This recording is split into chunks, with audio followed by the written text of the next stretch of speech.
Right, what's going on everyone? Today back with another video. So I've said it for a couple of weeks I'm going to do this video. This is going to be my 5 top tips for buying from thrift shops, charity shops, car boot sales, second-hand shops, you name it. So yeah, this is just my 5 top tips. Mainly these are if you're buying to sell on and make a profit.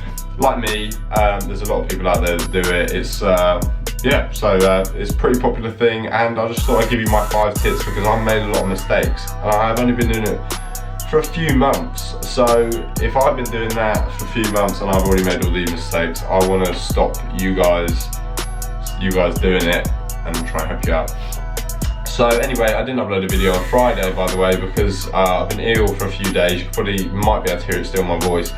So I was really ill, I just didn't feel like making a video, so apologies for that, but I'm back today. So we will get on to the video now. If you're a new subscriber, make sure to subscribe, and if you're returning, thank you very much. It means the world to me. Right, so get on to the items now. Oh my god, I need to wake up. We will get on to the tips now, and yes, I'll see you in a sec. So, tip number 1. We have authenticity checking. So you want to make sure, this probably seems quite obvious when I say authenticity checking, but a lot of people don't do it, and I haven't done it before.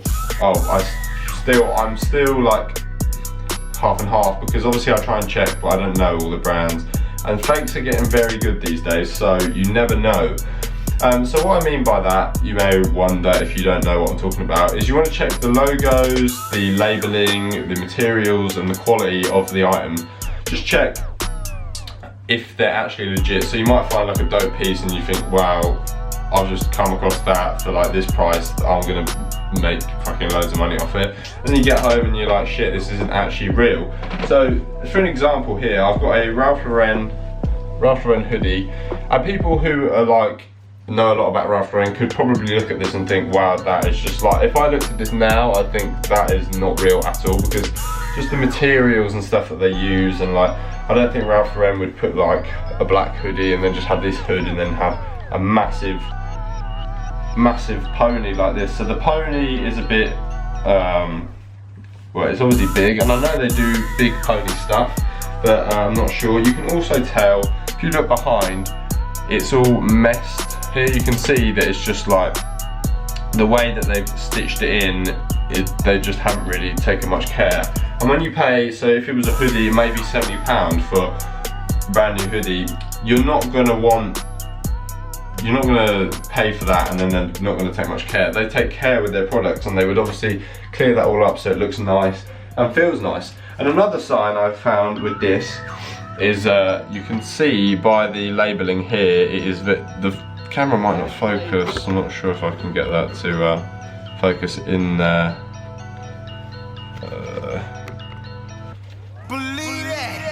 There you go, you can probably see it a bit better now. So it's very shittly done, if that makes any sense. And next to it you see there's like a tiny little tag, which obviously shows that it's like, they don't, if Ralph Lauren, if you know it, don't do stuff like that. And if this tag looks awful, it's stitched in very bad, they would have a tag coming off that's the same. I don't know if I've got a Ralph Lauren piece around here.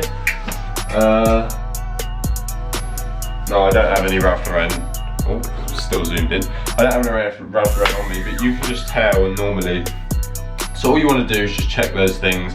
And don't worry if you don't know much, like I don't know much about each of the brands and their authenticity, but you can usually tell if it's a high-end item and it's made out of shit quality, then the chances are it's probably too good to be true, and it's just fake. So watch out for that.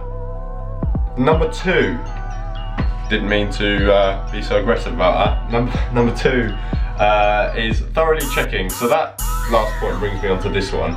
You want to thoroughly check, make sure there's no stains, zips, the zips actually work. So I have an Asics running jacket that I probably paid like too much, because at the time when I bought it, it was when I was just starting out really, and I just kind of bought anything that was like a high brand. But now obviously I know what stuff sells for and whatever, so I just know what you should pay and what I shouldn't pay for items, because a lot of the time they'll just sit. Anyway, I bought this and the zip doesn't work on it, so I had to like effectively, like I had a lot of interest on Depop and stuff, but then people were like, oh shit, I didn't see that the zips don't work, that sucks. And I'm like, yeah, I know. So obviously that is a bummer, but so that's what you just want to check. You want to just check there's no stains. So if there's stains, obviously, if they can come out, then that's great. But if they can't, then you don't really want to, but you want to avoid that unless it's like not too noticeable. But then if it is, then you're just going to want to leave it really. Unless it's for yourself and you don't mind, like it's somewhere that you can't really see, then that's fine. And just obviously check for general damage. So I bought stuff before which I haven't realised. So I actually bought this bag. This isn't a bag, I'm just going to use it for an example because it's here. So I bought it was like a vintage NBA bag, and it was a really dope bag. It was like black, small rucksack, and it had like all the NBA patches from all the different teams all over it.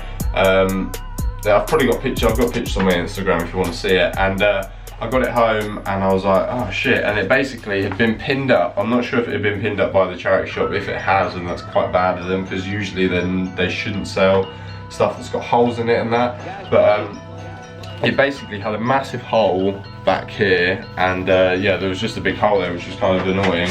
But I ended up selling that on eBay, and yeah, but you just want to check out for those things. So that was number 2. Number 3 now is knowledge. So you want to have knowledge of the things that you're buying. You want to firstly have knowledge of how much they sell for.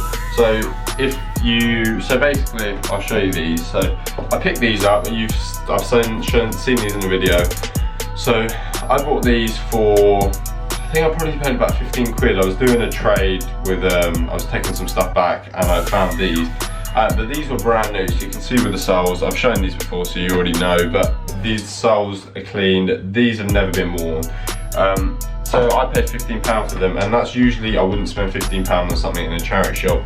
But because obviously they're new, and I know that I can get probably about 40 quid out of these in the long run. So it may take a month or so, but I can get 40 quid out of them. I could probably get 30 if I wanted a quick sale, but I might as well wait. So you want to know how much they go for, firstly.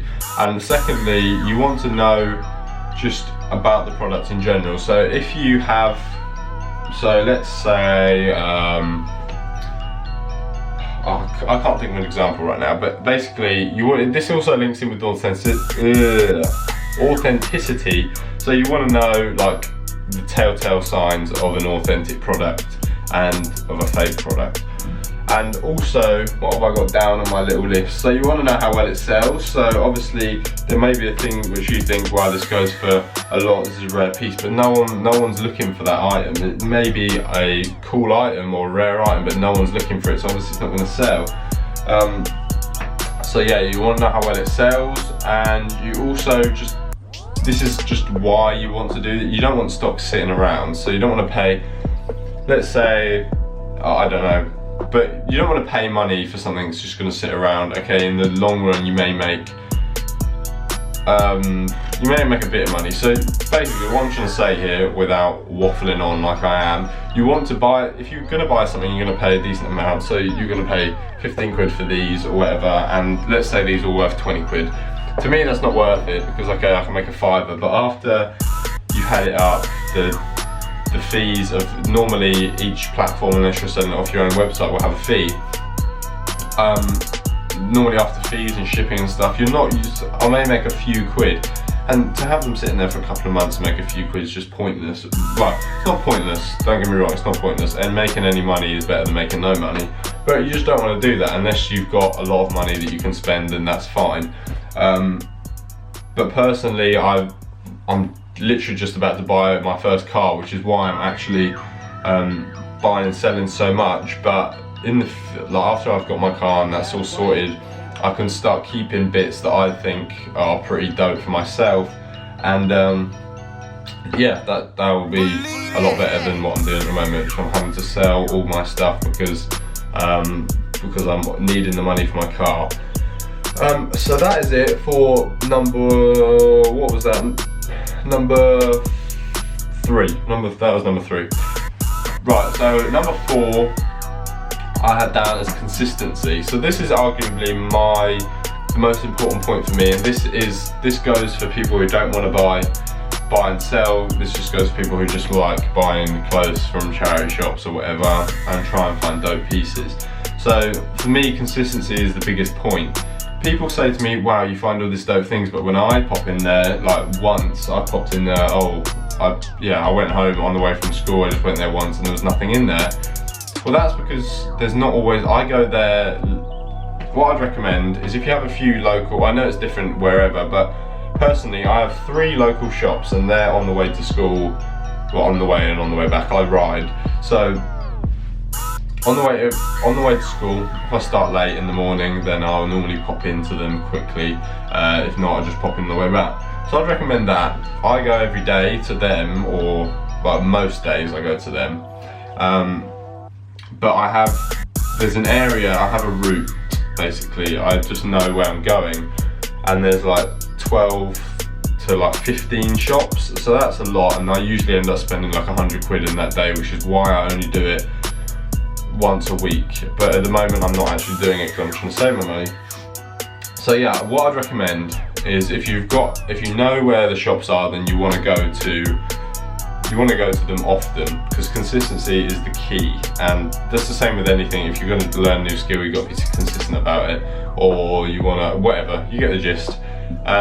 So yeah, you just need to be consistent. If you go a lot, there's going to be a lot there, because otherwise you're going to go there once or twice and there's not going to be anything there, because people who are consistent like me go in and will get the products before you. There may be an off chance that you just happen to stumble in there once and find something good, and yeah, that's bound to happen, but you just got to be consistent. So that is the main point for me, consistency. That is number 4. What am I saying? 4.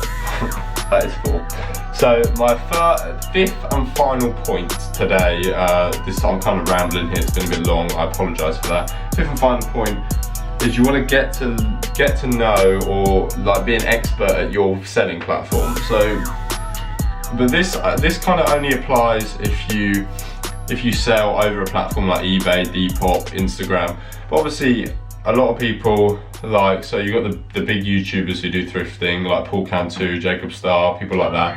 They have their own websites, that's cool, and hopefully one day I'll have my own website. So obviously they don't need to, I'm sure they won't be watching this video looking for tips, because they already, well, thrift gods. So yeah, you know, but you know, people, if you guys are new, that's why I'm trying to help. So yeah, you want to get to know your platform. So what I mean by this is, you want to stick to 1 or 2. That's what I'd recommend, 1 or 2. Or I wouldn't go if you've got 5 different apps and you post all your products on the phone. It's just 1, difficult to keep track. 2, takes more time. 3, you've got your reputation split across 3 platforms. And that may seem like, okay, I've got a good reputation on 3 platforms. Okay, that's fine. But you don't really want to do that, because personally, I use Depop and I occasionally chuck stuff on eBay. The only reason I don't put all my stuff on eBay is because I don't really, for me it's like takes longer and I can't check it as easy, I can't update my stuff as easy.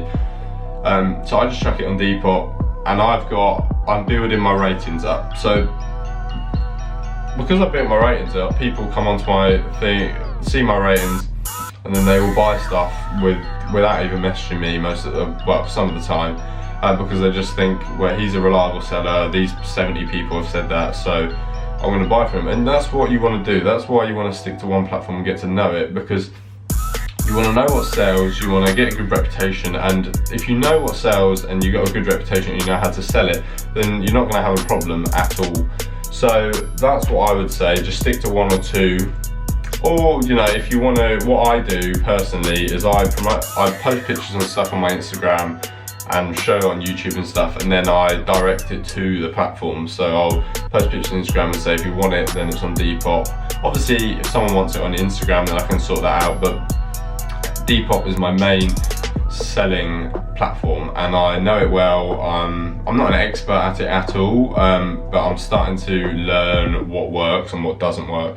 So with that being said, if you want me to do a video on in the future on like tips for either Depop or eBay or whatever like that. I'm not so much into eBay, so preferably Depop, then I can do that as well. So that has been my 5 tips. Anyway guys, I hope you did enjoy the video today. Sorry it is a bit longer than, well, it's about the same as my other videos, but I was trying to make this a bit quicker, but I just ramble too much.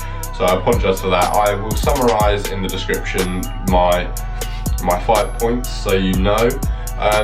My social links will also be in the description, so if you don't follow me on Instagram, Twitter and Snapchat, I don't really use Snapchat and Twitter that much, but still follow me.